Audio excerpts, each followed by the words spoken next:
प्रदेश में सेब की खेती बनी घाटे का सौदा, सिंधा। हिमाचल प्रदेश में सेब की खेती घाटे का सौदा बन गया है। हिमाचल प्रदेश का बागवान बेहतर सेब पैदा तो करता है, लेकिन सेब की मंडी में उससे लूट हो जाती है। किसान और बागवान आढ़तियों से अपने पैसे भी नहीं ले पा रहे हैं। ये बात सेब उत्पादक संघ के रामपुर में आयोजित राज्य सम्मेलन में पूर्व विधायक राकेश सिंघा ने कही। उन्होंने कहा कि सेब मंडी में नियंत्रण करने का जो कानून है, उसकी धज्जियां उड़ाई जा रही हैं। प्रदेश सरकार की नीति के अनुसार सेब किलो के हिसाब से बिकेगा। मंडी में 24 किलो से अधिक सेब नहीं बेचा जाएगा, लेकिन मंडी के अंदर जो आढ़ती ने तय किया वही हुआ और 40 किलो की पेटी भी बिक गई। करोड़ों का रुपए आढ़तियों ने बागवानों का दबा कर रखा है, जो बागवानों को अभी तक नहीं मिल पाया है। रामपुर में आयोजित सेब उत्पादक संघ का राज्य स्तरीय सम्मेलन में सेब उत्पादकों की विभिन्न समस्याओं पर भी चर्चा की गई और रणनीति बनाई। समग्र शिक्षा के तहत लर्निंग डिसेबिलिटी की पहचान निदान के लिए शिक्षकों को मिलेगा प्रशिक्षण। हिमाचल में 3% बच्चे लर्निंग डिसेबिलिटी से जूझ रहे हैं। ऐसे में कई और सैकड़ों बच्चे ऐसे भी हैं जिनकी आज तक प्रारंभिक दृष्टि में पहचान नहीं हो पाई है, जिसका खामियाजा बच्चों को आगे चलकर यौवन अवस्था में दिव्यांगता से ग्रस्त होकर चुकता करना पड़ रहा है। इस बात को मद्देनजर रखते हुए भारत सरकार ने समग्र शिक्षा अभियान के तहत प्रदेश में हाल ही में विशिष्ट अधिगम अक्षमताओं की पहचान व निदान के लिए प्रशिक्षण दिया जा रहा है। इसके लिए प्रदेश के 12 जिलों से 10-10 शिक्षकों को टैंडर किया जा रहा है। कुल मिलाकर 120 मास्टर ट्रेनर तैयार किए हैं। प्रदेश स्तर पर आयोजित कार्यशालाओं में पहले मास्टर ट्रेनर तैयार किए गए हैं, जो कि आगे चलकर इन दिनों में प्रदेश की 3 जगहों में जाकर 4 जिलों से 10-10 शिक्षकों को 3 दिवसीय प्रशिक्षण प्रदान कर रहे हैं, जो आगे चलकर स्रोत व्यक्ति के रूप में क्लस्टर स्तर पर जाकर अपने अपने जिलों के अन्य शिक्षकों को भी लर्निंग डिसेबिलिटी के बारे में प्रशिक्षित करेंगे। पक्षाघात के 20% मरीज 40 से कम उम्र के स्कूली बच्चे भी आ रहे चपेट में। पक्षाघात पैरालिसिस के मरीजों में 20% 40 से कम आयु के सामने आ रहे हैं। ये कहना है अटल सुपर स्पेशलिटी आयुर्विज्ञान संस्थान चमियाना के न्यूरोलॉजी विभागाध्यक्ष डॉक्टर सुधीर शर्मा। उनका कहना है कि बुजुर्गों के साथ ही अब युवा भी इस बीमारी की चपेट में आ रहे हैं, जो चिंताजनक है। इनमें स्कूली बच्चे भी शामिल हैं। अटल सुपर स्पेशलिटी आयुर्विज्ञान संस्थान चमियाना में न्यूरोलॉजी विभाग में रोजाना प्रदेश भर से बड़ी संख्या में मरीज उपचार के लिए आते हैं। इनमें अधिकांश मरीजों में मुंह के टेढ़ा होना, एक हाथ व पैर का कमजोर या सुन्न, वाणी का स्पष्ट होना जैसे लक्षण होते हैं। हिमाचल में पर्यटकों का सैलाब, मनाली में लंबा जाम, ड्रोन से हो रही निगरानी। क्रिसमस मनाने के लिए पर्यटकों की भारी भीड़ जुटने से मनाली जाम हो गया है। अटल टनल की ओर जाने वाले पर्यटकों की संख्या अधिक होने के कारण मनाली से अटल टनल और सिस्सू तक वाहन रेंगते रहे। सोमवार दोपहर के समय यातायात सामान्य रहा, लेकिन सुबह और शाम के समय हालात बेकाबू हो गए। पर्यटकों को वाहनों की रफ्तार धीमी होने के कारण सिस्सू पहुंचने में 1 के बजाय 3 से 4 घंटे का समय लगा। पर्यटकों की भीड़ से मनाली की सड़कों पर यातायात दबाव बढ़ गया है। मनाली शहर से अटल टनल, वामतक मार्ग, कुल्लू मनाली हाईवे और हिडिंबा मंदिर के अलावा बंजार, पार्वती घाटी जाने वाली सड़क पर लंबा जाम लगा रहा। मनाली शहर के अंदर के बाईपास मार्ग पर भी वाहन रेंगते रहे। पुलिस के मुताबिक क्रिसमस के लिए मनाली में पर्यटकों की भीड़ उमड़ी है। भाजपा कार्यकर्ताओं ने शिमला में मनाया सुशासन दिवस, प्रधानमंत्री स्वर्गीय अटल बिहारी वाजपेयी जी को किया नमन। भाजपा प्रदेश मुख्यालय दीपकमल चक्कर शिमला में प्रधानमंत्री स्वर्गीय अटल बिहारी वाजपेयी की जयंती और सुशासन दिवस के अवसर पर पुष्पांजलि का एक कार्यक्रम आयोजित किया गया। इस अवसर पर काव्यांजलि और पुष्पांजलि का कार्यक्रम भी हुआ। कार्यक्रम में संजीव कटवाल प्रदेश उपाध्यक्ष, कमलजीत सूद प्रदेश कोषाध्यक्ष, करण नंदा प्रदेश मीडिया प्रभारी, प्रमोद ठाकुर प्रदेश कार्यालय सचिव, किरण बाबा प्रदेश कार्यालय सह सचिव, अनिल धको प्रदेश अध्यक्ष अनुसूचित जनजाति मोर्चा विशेष रूप से उपस्थित रहे। परवाणू शिमला 4 लेन पर कुमारहट्टी फ्लाईओवर में दरारें, धंसने लगा एक हिस्सा। परवाणू सोलन 4 लेन पर कुमारहट्टी फ्लाईओवर में दरारें आ गई हैं। इसके चलते एक हिस्सा धंसने लगा है। दबाव के कारण मिट्टी रोकने के लिए लगाई गई प्लेटें बाहर निकल गई हैं। ये प्लेटें कभी भी सड़क पर गिरकर वाहन को नुकसान पहुंचा सकती हैं।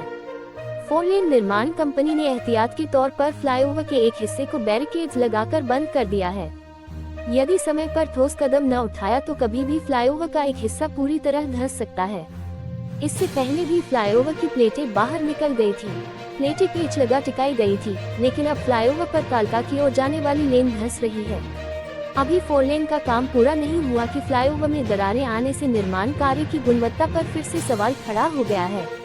शिमला में विंटर कार्निवाल का आगाज, पर्यटकों को लुभा रहा कार्निवाल, सैकड़ों महिलाओं ने डाली महानाटी। क्रिसमस न्यू ईयर का जश्न मनाने शिमला आए सैलानी यहां के ऐतिहासिक रिज मैदान और मॉल रोड पर तरह तरह के सांस्कृतिक कार्यक्रमों का लुत्फ उठा रहे हैं। दरअसल शिमला में पर्यटकों को लुभाने के लिए पहली बार विंटर कार्निवाल का आयोजन हो रहा है। विंटर कार्निवाल के जरिए सैलानी हिमाचल की लोक संस्कृति से रूबरू हो रहे हैं। 5 जनवरी तक चलने वाले शिमला विंटर कार्निवल में हिमाचल प्रदेश की लोक संस्कृति के प्रदर्शन के साथ साथ देसी पकवानों के स्टॉल भी लगाए गए हैं। मुख्यमंत्री सुखविंदर सिंह सुक्खू ने सोमवार को रिज मैदान पर शिमला विंटर कार्निवल का शुभारंभ करते हुए कहा कि शिमला में विंटर कार्निवल का आयोजन पहली बार किया जा रहा है और इससे शहर के इतिहास में एक नया अध्याय जुड़ गया है। उन्होंने कहा कि शिमला विंटर कार्निवल 5 जनवरी तक चलेगा तथा इससे पर्यटन को बढ़ावा मिलेगा। कार्यक्रम की शुरुआत में मुख्यमंत्री ने सांस्कृतिक परेड को हरी झंडी दिखाई। इस दौरान लगभग 450 महिलाओं ने महानाटी प्रस्तुत की, जिसमें स्वयं सहायता समूहों की महिलाएं तथा आंगनबाड़ी कार्यकर्ता शामिल रहीं। बाहरी राज्यों से आ रहे हैं सेब के गैर प्रमाणित पौधे, वायरस का खतरा।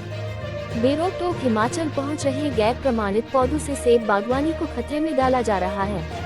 कश्मीर सहित अन्य राज्यों से खुलेआम सेब के पौधे हिमाचल पहुंच रहे हैं। इतना ही नहीं, प्रदेश की अप्रमाणित नर्सरियों के पौधे भी बेरोक-टोक सड़कों पर बिक रहे हैं। गैर प्रमाणित पौधों में क्वारंटीन नियमों का पालन न होने से संक्रमित पौधों के कारण सेब के बागीचों में वायरस फैलने का खतरा है। बागीचों में नए पौधे लगाने की होड़ हिमाचल में सेब बागवानी के लिए संकट खड़ा कर सकती है। अप्रमाणित नर्सरियों के रोगग्रस्त पौधों से पूरे बगीचे तबाह होने का खतरा है। शिमला, कुल्लू और मंडी जिले में उद्यान विभाग से लाइसेंस लिए बिना ही नर्सरियां लगा दी गई हैं और पौधे बेचे जा रहे हैं। सर्दी के मौसम में बागवान नए बगीचे लगा रहे हैं। सेब की नई किस्मों के पौधे लगाने की अंधी दौड़ मची है। अप्रमाणित नर्सरियों के पौधों को नई वैरायटी का नाम देकर बेचा जा रहा है। सोशल मीडिया पर नई वैरायटी का प्रचार हो रहा है। पौधों के एवज में मनमानी कीमत वसूल कर पक्के बिल भी नहीं दिए जा रहे। सीएम हेल्पलाइन पर शिकायत के बाद उद्यान विभाग बीते साल विदेशों से पौधे आयात करने वाली 3 नर्सरियों के प्रमाण पत्र रद्द कर चुका है। उद्यान विभाग के अधिकारियों को गैर पंजीकृत नर्सरियों के पौधे बेचने वालों के खिलाफ कार्रवाई करने और अवैध तौर पर बाहरी राज्यों से आ रहे पौधों को पकड़ने के लिए सीमावर्ती क्षेत्रों में वाहनों के निरीक्षण के निर्देश दिए हैं। विभाग की ओर से बागवानों को उच्च गुणवत्ता के पौधे सस्ती दरों पर उपलब्ध करवाए जा रहे हैं। केंद्रीय मंत्री ठाकुर के नाम वाली शिलान्यास पट्टिका को हटाने पर भाजपा ने आंदोलन की चेतावनी दी। भारतीय जनता पार्टी भाजपा की हिमाचल प्रदेश इकाई ने सोमवार को चेतावनी दी कि केंद्रीय मंत्री अनुराग सिंह ठाकुर के नाम वाली शिलान्यास पट्टिका को हटाने वालों के खिलाफ राज्य सरकार कार्रवाई नहीं करती तो आंदोलन किया जाएगा। भाजपा के हमीरपुर मंडल के प्रवक्ता विक्रमजीत सिंह बान्याल के एक बयान के अनुसार शिलान्यास पट्टिका पर केंद्रीय मंत्री का नाम था, जिसे गिरा दिया गया। उन्होंने आरोप लगाया कि कुछ लोग तोड़फोड़ के इस तरह के कृत्यों को अंजाम दे रहे हैं और पुलिस तथा प्रशासन देखता रहता है। बान्याल ने कहा कि पहले भी भोरंज विधानसभा में एक शिलान्यास पट्टिका को तोड़ दिया गया था। भाजपा के मंडल कार्यकर्ताओं ने इस मामले में शिकायत दायर की है और पुलिस ने मामला दर्ज कर लिया है। अब सरकारी स्कूल के नोटिस बोर्ड पर डिस्प्ले होगी शिक्षकों की फोटो, रुकेगी फर्जी उपस्थिति। प्रदेश के सरकारी स्कूलों में शिक्षकों की फोटो अब स्कूल के नोटिस बोर्ड पर डिस्प्ले करनी होगी। वरिष्ठ माध्यमिक पाठशालाओं के लिए यह निर्देश जारी किया गया है। कौन सा शिक्षक किस विषय को पढ़ाता है ये भी लिखना होगा। स्कूलों में शिक्षकों की फर्जी उपस्थिति प्रोक्सी रोकने के लिए यह निर्देश केंद्र की ओर से सभी राज्यों को जारी किए गए हैं। पंडोल के पास निर्माणाधीन 2 सुरंगें धंसी, श्रमिक सुरक्षित।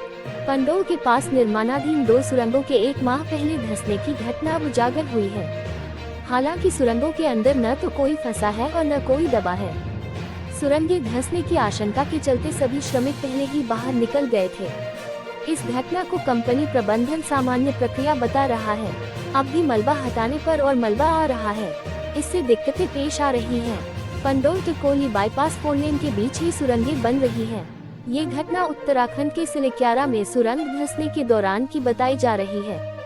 पंडोल डैम के साथ लगते ड्योर में निर्माणाधीन 2 सुरंगों में से एक सुरंग RHS में 22 नवंबर को सुबह 4 बजे 25 से 30 मीटर का हिस्सा धंसा।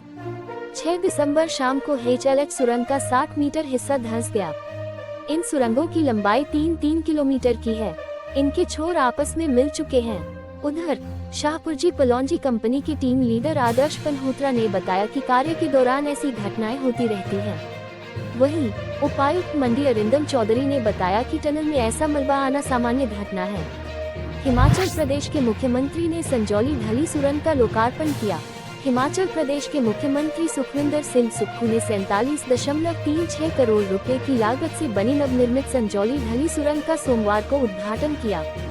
सुक्खू ने भारतीय जनता पार्टी भाजपा पर तंज कसते हुए कहा कि 154.22 मीटर लंबी सुरंग का निर्माण कार्य पिछली सरकार के कार्यकाल में धीमी गति से चल रहा था और कांग्रेस सरकार ने इस पर तेजी से काम किया और 1 साल के भीतर निर्माण पूरा कर लिया गया। एक बयान में सुक्खू के हवाले से कहा गया कि राज्य सरकार ने सभी विभागों को निर्देश दिया है कि हर परियोजना को समय पर पूरा करना सुनिश्चित किया जाए। मौजूदा ढली सुरंग एक सिंगल लेन है और इसका निर्माण 1852 में किया गया था। ऐसे में इसकी मियाद पूरी हो चुकी है। सिंगल लेन होने से यहाँ हमेशा जाम जैसी स्थिति रहती है। नई सुरंग में आवागमन शुरू हो जाने से यह समस्या दूरी हो जाएगी। पर्यटन उद्योग हिमाचल प्रदेश के लिए सबसे प्रमुख है। ऐसे में बेहतर सड़क संपर्क पर्यटन के लिए काफी लाभकारी होता है। सुक्खू ने कहा कि कुफरी, नालेदेहरा, तत्तापानी, नारकंडा और चैल जैसे लोकप्रिय पर्यटन स्थलों के मार्ग पर स्थित यह सुरंग पर्यटकों के सफर को आसान बनाएगी और क्षेत्र की आर्थिक वृद्धि में योगदान देगी।